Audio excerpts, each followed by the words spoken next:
Can you see my Christmas tree? Yeah, I can. So did you get a new camera too? Because it's like, oh no, this is the iPad, right? Yeah, iPad. That's all I got.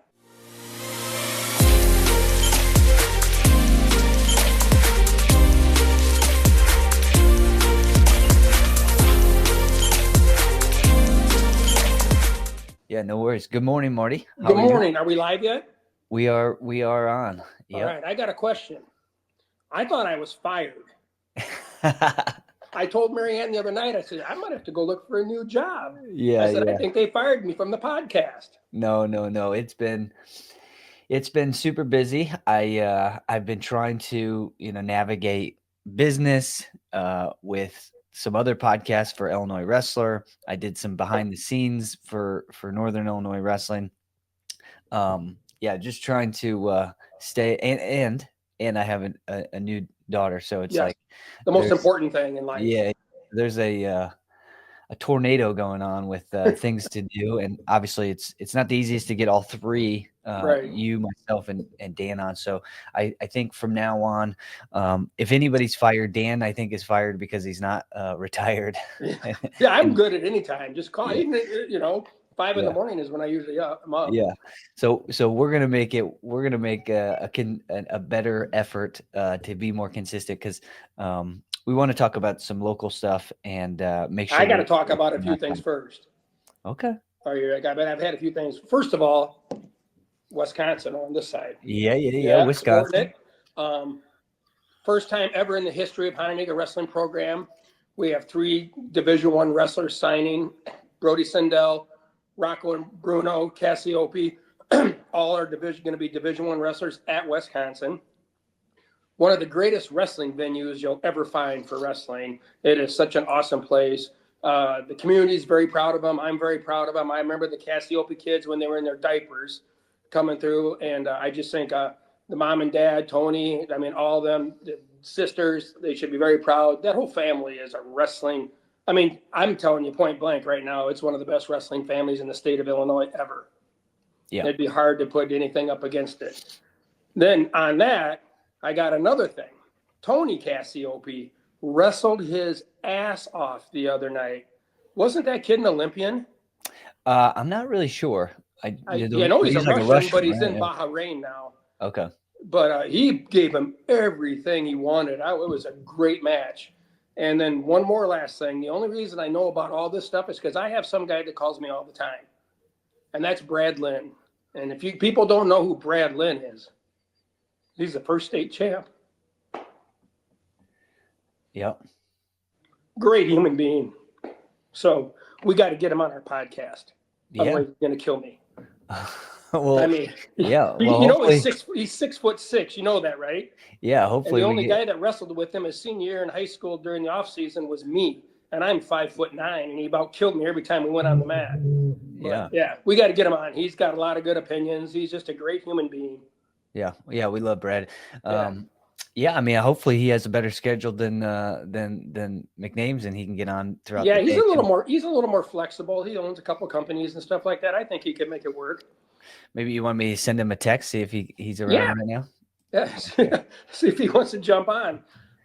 Yeah. So life's been good. We've been busy. Again, to go off of what you were just mentioning, I've been out and about. I've actually had a couple website clients. And we got talking about wrestling because obviously I wrestle. And there were people from the Rockton area, so they knew the Cassiopes. So we got talking about the Cassiopes and Sindel. Actually, 2 different website clients. Both have connections to the Hononegah wrestling landscape. And then we got talking about them signing and stuff. And they were like, oh, yeah, they're seniors. And I'm like, no, they're still juniors. Juniors, right? Yeah. And it's so crazy to think about. But yeah, that's one of the things too, one of the challenges with I guess it's not challenges. It's just a lot of people want success. A lot of people want to be they want their child to have the opportunities to go to the college level and wrestle, or even the athlete says that they want that. And I think what's challenging is if you want that level, you have to go all in. You gotta burn the boats, and you gotta be obsessed with this game. Your family's got to be kind of involved at all levels. It really helps if they are, and because you got to do a lot of traveling, you gotta go to a lot of practices that might not be just down the street. That you got to do stuff. You can't sit idle and get to that level. No, And Hononegah has done a great job, and the individuals that are in Hononegah that end up doing that, they're all in. They're wrestlers. You become a wrestler, and I think that's the epitome of wrestling families, right? The whole entire family is doing it, and yeah. so yeah. Sometimes their vacation evolves around wrestling. Yeah. So yeah, kudos to all those guys. We're super proud of them, and I think again, from the Northern Illinois podcast aspect, Yeah, it's going to be really cool that they're close by. They're in proximity. They're all going to be at Wisconsin. Wisconsin is going to be benefited greatly from those yeah, additions. Right? 100%. And so yeah, I'm excited to see that as well. It And makes my drive nice and easy. I'm yeah, 45 minutes away. yeah, It'd be awesome. So yeah, it's a great thing. I mean, and the great thing about it is it all kind of started when Brad Lynn became state champ, because there was actually people would walk into that room and there was one picture in that. Well, it wasn't even a wrestling room then; it was just a back metal gym. But there was one picture. It was Brad Lynn, state champion. So young kids through the kids club could look at him and say, "Oh, maybe I could be a state champion, and maybe I could be a state champion." Now the walls are riddled with state champions at Hononegah High School, and it's a great the community backs it so much, so yeah, it's just an awesome thing. And I tried to help out a little bit when I was young. yeah.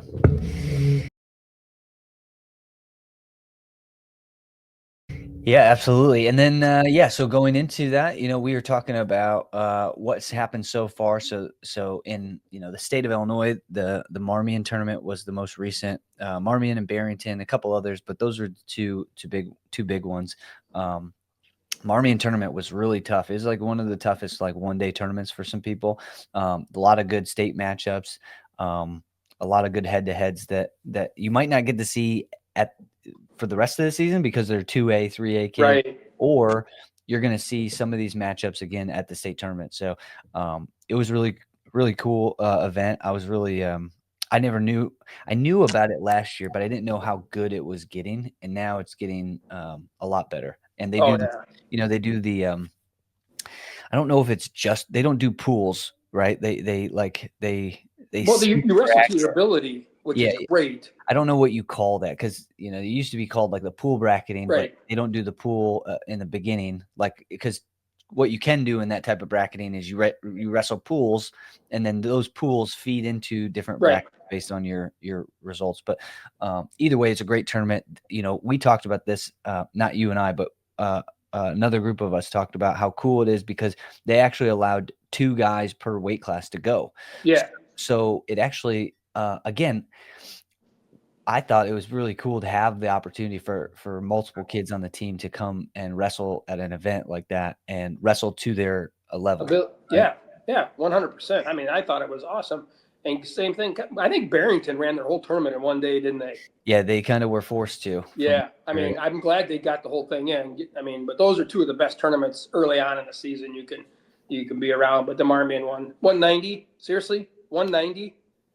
There were state champions in there, multiple state champions. Yeah. I mean, it was just a brutal weight class, and it was impressive. I mean, Yeah. Did you get the chance to see the stream, watch the matches at all? no, I did not watch him. I just followed it. Yeah. Oh yeah. That was a great matchup. Yeah, that was awesome. We're talking about Barrington though. I had a 30-minute conversation yesterday with Brandon Preeson, and he was talking to me about Barrington because he's coaching at Providence Catholic now, and Is he the head coach? no, he's an assistant to Donnie Okay. Reynolds. Donnie Yep. Reynolds is the head coach.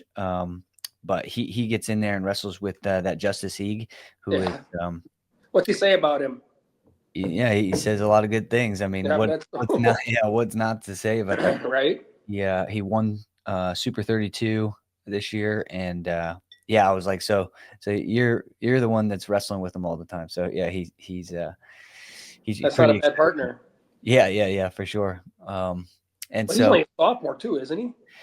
Yeah, he's a sophomore, Yeah. very good sophomore. I'm excited to see, next up on the docket. I mean, some local stuff is probably happening. I think the Rockford East tournament is happening on Saturday, and I think some local teams are going to be there. And then next week is the Ironman, and I think last time I either talked to Tyler or Walters, and I was told that all four of those of the studs get to go to Ironman this year. So Jackson Awesome. Wilson, the Cassiopes, and Sindel, which Yeah. Jackson wrestled a great tournament at Marmion. yeah, he did. Um, he lost to Castleberry, who he beat last year at the state tournament, but Yeah. it was a close match. Um, but yeah, Jackson seems to be doing well. So That's awesome. I'm Yeah. excited to see how those guys do out there. And again, you know, not to sound I don't know, negative or anything, but it's I guess it's nice that we have some teams that have some firepower to go out to that tournament, because that Yeah. tournament, the best high school tournament in the country, and to have representation from the area is good. Obviously, some of the local kids that are at Marion, Jimmy Massney, he's going to be out there. So there's some kids from the area that are going to be at the toughest tournament in the country. So I'm excited to see how they do. And again, last year, Sindel got injured at this tournament, and we didn't see him for a while. But this is another opportunity for him to kind of to come out, because he looked he looked he looked good, and How did he at everybody. 75, right? Did he look a 75-pounder? Well, I wasn't there, but everybody, I watched it on video, and he Yeah. looked pretty good. But everybody there said he looks strong. So Oh, I mean, you know what? He's a freaking hand fighting fiend too, man. yeah, Even like when I would go up a little bit when he was in 7th and 8th grade and roll around with it, and I'm like, oh, he's going to give me a concussion just from pounding my head on the ground. yeah. Well, Yeah, if you I'm really impressed. Well, I'm impressed with all those guys, but yeah, he's got it, man. He knows how he can stand and fight.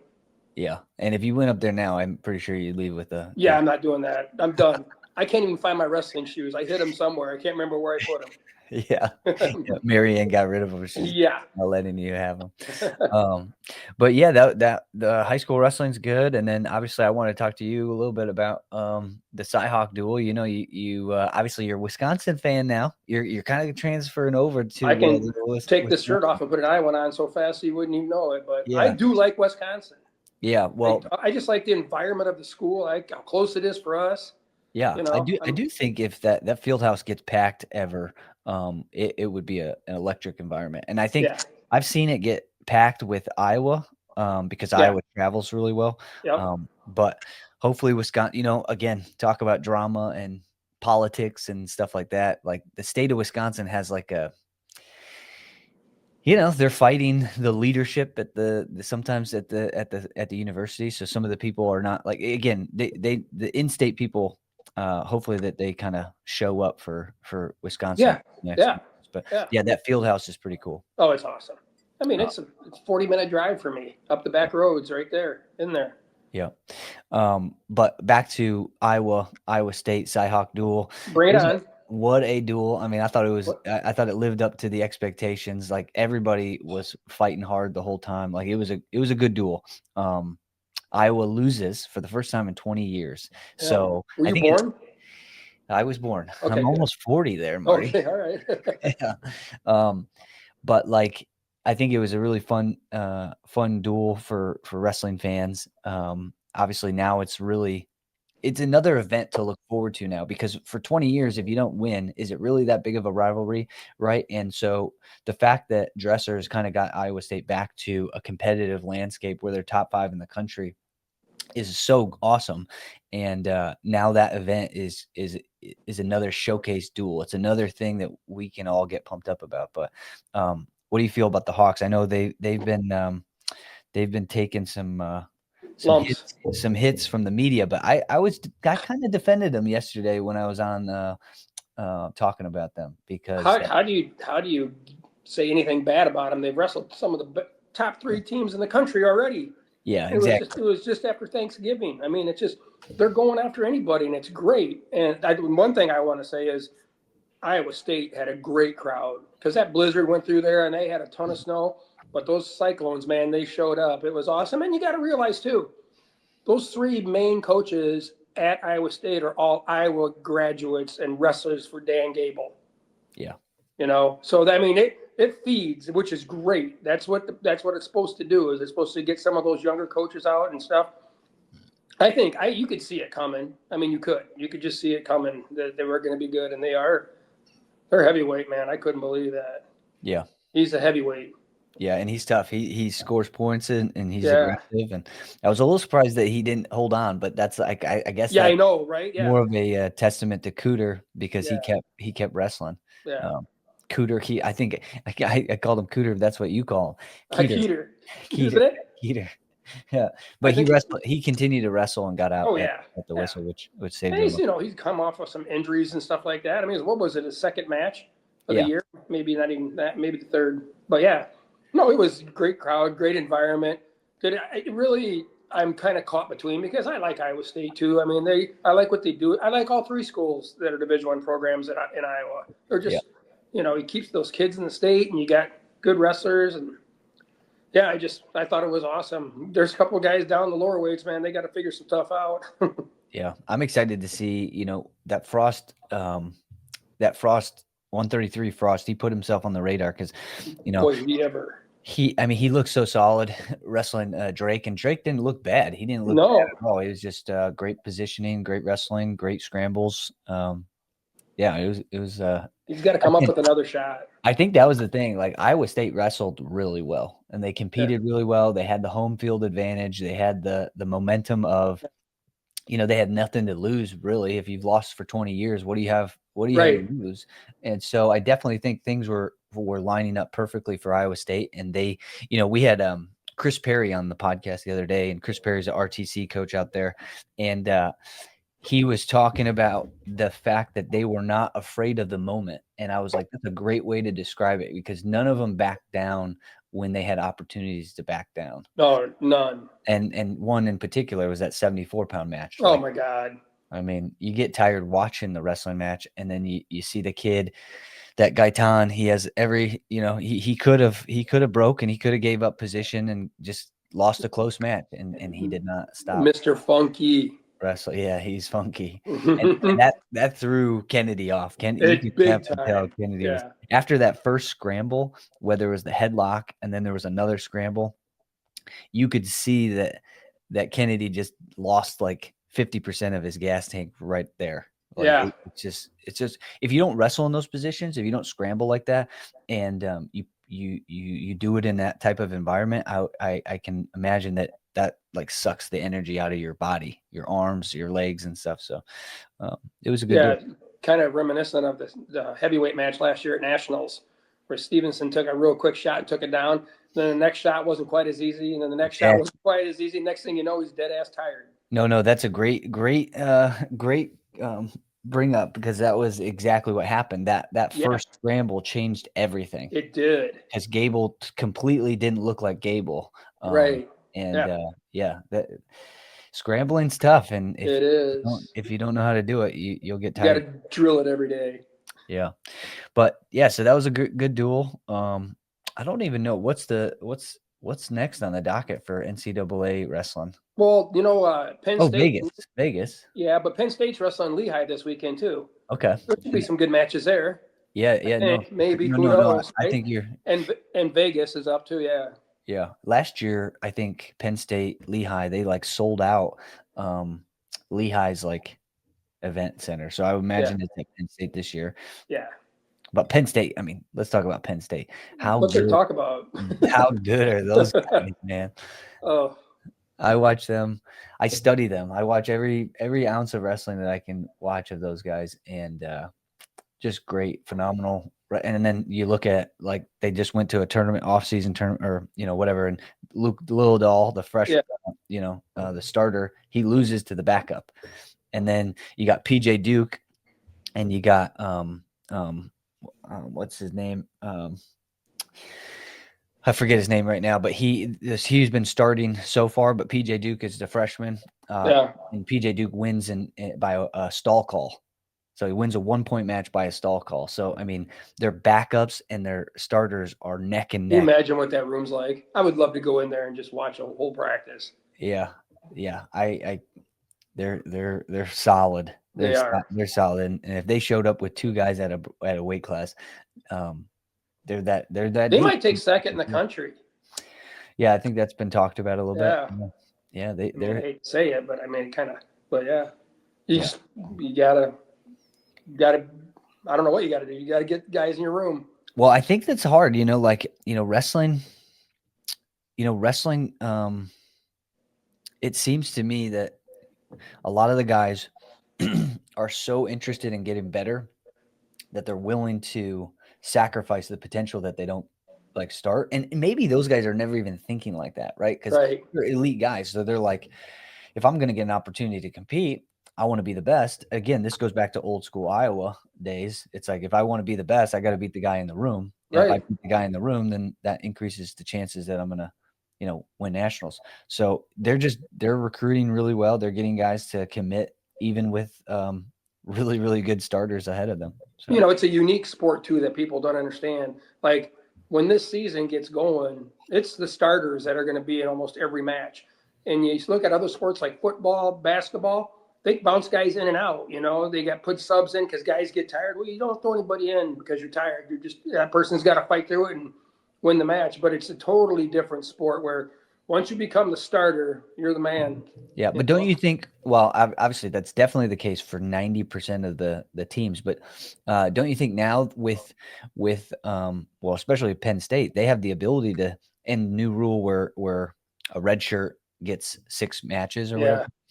There's definitely new opportunities for guys that are maybe on the bench to come out and compete.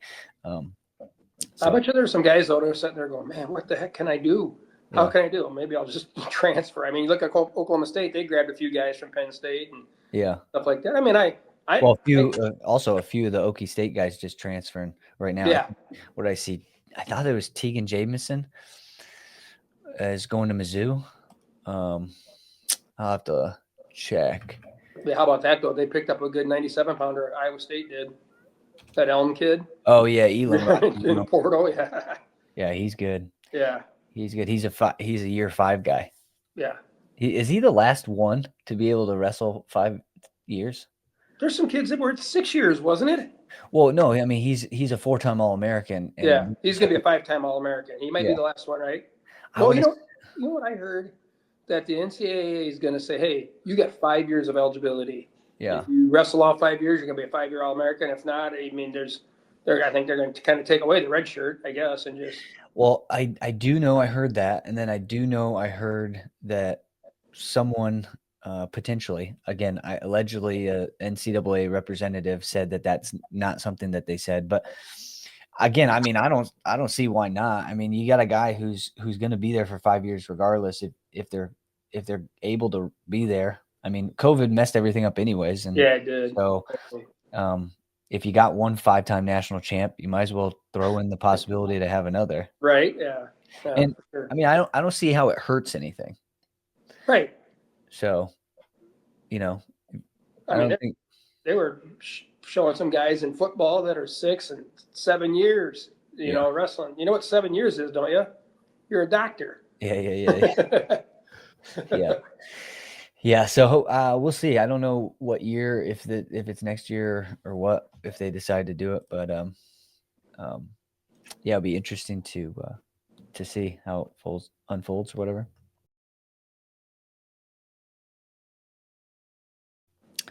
But yeah, I mean, I just wanted to get on a call and chat with you about some wrestling. But yeah, anything else you got top of mind with wrestling? I'm trying. Oh yeah, I got one of my big things is just a shout out to Big Ten Plus and ESPN Plus. If people don't have Big Ten Plus and ESPN Plus, they're missing out if they're wrestling fans, because they cover almost everything in wrestling. It's awesome, and it's just a few bucks. I mean, especially Big Ten Plus, every dual meet will be broadcasted. So I'm just it's just a shout out that wrestling has changed, man. I mean, you can watch wrestling every night that there's a match there. It's on TV somewhere, which is great. Where back in the old days, I had to look for Iowa Public Broadcasting, and they only showed a match on Friday nights or Saturday night when I was a kid. You get one match, or maybe Sunday afternoons might have been. But I mean, I just got done after this morning. When I get first thing I do in the morning is flick on ESPN Plus, see if there's any matches today, and then I go to Big Ten Plus and see if there's any matches. And it's usually the weekends, Thursday through Sundays, where most of the matches are. But yeah, I mean, it's just a great thing for the sport of wrestling. It is, and I was actually shout out. I was having a conversation with a former Hawkeye national champ yesterday, and we were talking about the athletic part of what you're kind of saying. So, even I mean, I graduated high school in 06, so it doesn't seem like that long ago. But in 2006, for me to study wrestling, I had to catch it on TV, record it on VHS tape, and then that VHS tape was my ability to study wrestling. Yep. Today, you can go obviously on Big Ten Plus, you can go on ESPN app. You can have those subscriptions and you can rewatch duels. You can go on YouTube and there's tons of wrestling, whether it's international style wrestling, local wrestling. You can watch high school wrestling. You can watch, you can watch your competitors wrestling. You could do all types of watching. And then even deeper than that, like what I do right now with the School of Wrestling is I'll go through the college wrestling matches and I'll break down these scoring positions that they're doing. So like there's so much opportunity to use all of that information and all that data to kind of improve in wrestling. And I think that's why wrestling is getting just so much better, because if you're really determined and interested in learning how Penn State is so good or how Iowa is so good, you can go right there and figure it out a lot easier today than you could ever do it in the past. Oh yeah, 100%. I mean, everything's open to them. It's awesome. Yeah. And if you're a grandparent or whatever, and you can't get to a meet, you can find it and you can watch it or whatever, Yeah. No, I mean, yeah, and that's why. That's why I'm trying to do so much broadcast stuff, just trying to give people opportunities to stay up with it and be a part of it. Like you said, I think at the local level and at the grassroots level, one of the challenges is, if a kid is wrestling and it's hard to get to that wrestling match and not to see it or something like that, the family members don't really know that it exists. It's kind of like something that they do. It's like a hobby. It's not like really a sport. So yeah, the broadcasting definitely helps people stay connected, to watch it, to see what it is before you get started. So yeah, I haven't been able to catch up with too many kids club coaches and stuff yet, but I wonder how the turnout has been for ours is phenomenal. participation. Yeah. Yeah. How many guys you got? Over 100 and some kids. Yeah. Yeah, it's awesome. I haven't been up there yet. I'm probably going to go up next week to kids club and check it out. And I probably go to high school practice once or something like that. But yeah, I get emails still. I follow. So they start their first tournament is this weekend down at Byron. So I think there's over 100 kids going to it too. Yeah. Wow. Yeah, that's a lot of kids. It is. Yeah, I should do maybe another series, because I'm trying to schedule a lot more behind the scenes where I go in and find out who the stars are of the local high school programs and stuff. It's a little challenging sometimes. These coaches, fail to get back to you. Really? Yeah. How do you do that? Well, yeah, good question. Right. But with that being said, I'm trying to get out there and kind of see the landscape. I really want to see like a picture of what's going on and see how, we can be helpful to continue to grow that. But maybe I should go up to some youth club practices too. And see what they got going there. Hononegahs get from 6 to 7:30 every night of the week. Okay. They're broken down into different groups, age groups. But yeah, it's rolling really good. And there, what the crazy thing is too?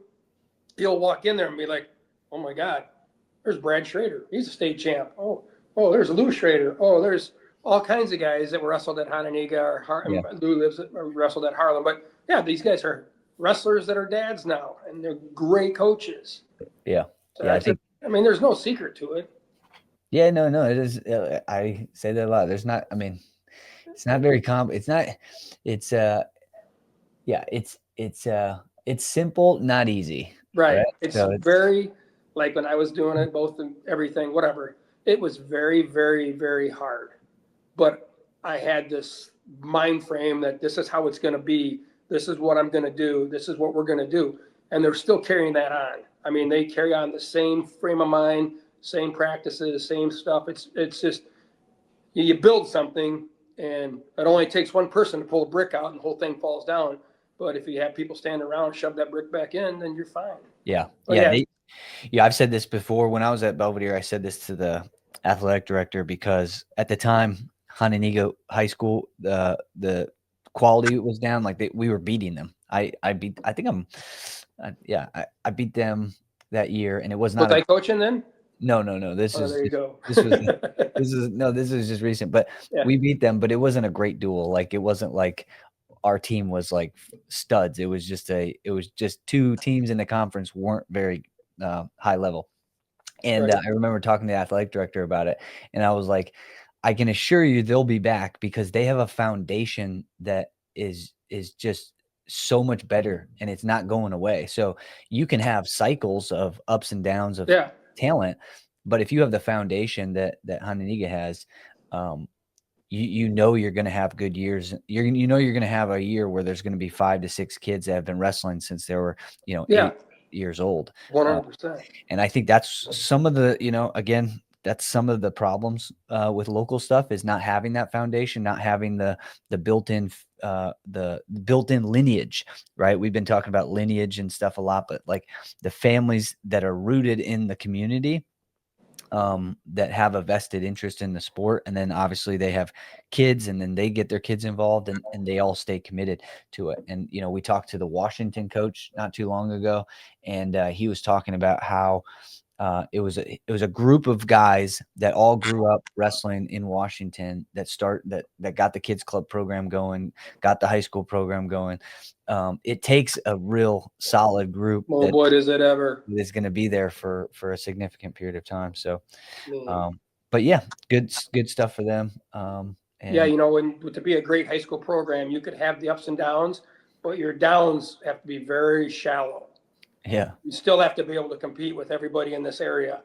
It's okay to go back in Chicago and get beat once in a while, but you can't have these big things like that. And I think Hononegah has done a great job of not doing that. Yeah. And it also, like you said, all people. I mean, I can name the people right now, the 5 guys that were just behind me 100% when I first came. Yeah. And anything I needed or asked for, they would help me. I mean, It was crazy. Yep. It's definitely good. Awesome. Marty, you got anything else today? No, thanks for not firing me. Yeah, you're not fired. Oh, awesome. Cool. I can't fire you. But Dan, he's last time I texted him, he said he's at a softball game or something. I think he's got to get fired for softball. Well, here's my thing. So as a retired person, the people who go somewhere every day of the week, they're called workers. Yeah. So when I go to the grocery store, I go during the week because all the workers are at work. You don't go on the weekend somewhere. You stay away from that. So Dan's he's a worker. Yeah, he's got to work. I feel bad. Like I said, you can call me at 5:00 and I'll do a podcast. Yeah. Well. So we'll keep it going. We'll get something. We'll get something out there every week and make sure. Brandon must not have contacted you back, huh? He did not. I thought I had his number. Maybe that's not the same number. But I texted him. But yeah, we'll definitely get him on. And sure. Awesome. Yeah, we'll get back next week and talk about the weekend and preview some of this the Ironman a little bit deeper, and then I would imagine there's a bunch of kids from Illinois going, right? Oh yeah. This is going to be a big year, I think, for Illinois, just because the skill level is high. Is up there. Yeah, the skill level right now. Illinois got some studs. They do. Where like some of the matchups could be finals matches, right? Justice Heag and White Medlin, they could be in the finals at Ironman. And 190. Somebody, I mean, there's that's Aaron Stewart, Jimmy Masney. That could be a finals match as well. The Casillas kid from Muhammad. Yeah, his dad was my assistant coach. Yep. Yeah, he taught at Hononegah, stuff like that. They've done a great job with those kids, and now his older brother's wrestling at Milliken. Yeah, he was playing baseball. Now he's at Milliken, so it's awesome. I talk to Dan all the time. He keeps me in the loop what's going on down there. Yeah, it's awesome. Yeah, Dan, we were talking about Dan and is it Marco or Mateo? Mateo, well, one of the two. Yeah, yeah. I get them both confused. They're But both he's they're yeah, both great kids. and he's the young man that's wrestling right now, he's a sophomore or a Just junior? a sophomore. Okay, sophomore, and Yeah. he lost to Aaron Stewart by a couple takedowns, but he's Yep. still young. So when those guys, like he's gonna have a lot of success as over the next couple of years anyway. Oh, So he is. I tell you what, the Mastery kid looked good, didn't he? Masney, yeah, Jimmy, yeah, Yeah. Jimmy, yeah, he's continuing to progress. He, Yeah, he's so tough. So will he end up being a heavyweight, you think, in college? no, I think he's gonna be 97. 97. Yeah, yeah, yeah. I think he's gonna be a real big 97. Yeah. I mean, Although that Rocky Elam is big, that dude's tall. Tall, but that's okay. Tall. Yeah, yeah, Yeah, yeah, Brad Lynn was tall. He was 6'6". yeah, yeah. Yeah, I mean, No, Jimmy's most likely going to be 97. I would imagine if he has a crazy growth spurt, he could probably get up to heavyweight. But I think he looks like he's perfect for 197 pounds. yeah. And he did it phenomenal. I mean, yeah, he looks good. So I'm excited about his I mean, obviously high school is fun and everything, but you and I both know that college wrestling is the pro level. It is. It is the pro level. And I'm really looking forward to him at that level, because that's what he's been training for, and that's what he's been planning to do. So, and then the big thing, like with the Cassiopeias and Sindells, and with him, they've committed. That part of the business is over with. You can take it and you can really concentrate on wrestling, and really get better at it and stuff like that, and not worry about stuff. And it takes some pressure off the parents too. Yeah. Yep. Yeah, because parents, I mean, I think there's more maybe more uncertainty, more there's more stuff that goes along with it today than there was when I was in high school. I don't think even my parents knew what was going on when it came to like recruiting and where I should go or what should I do. They didn't know anything. The coaches called me directly and they were just like, all right, yeah. But now it's like there's NIL, there's scholarships, there's transfer portals, there's all sorts of stuff. And like yeah, there's a lot of stuff. But I think the parents are probably in a good they're probably more relaxed because of it. Yeah, without a doubt. Yeah. But all right, Marty. We'll end it there. Thanks for catching up, and you got it. We'll talk soon. Sounds good. See ya.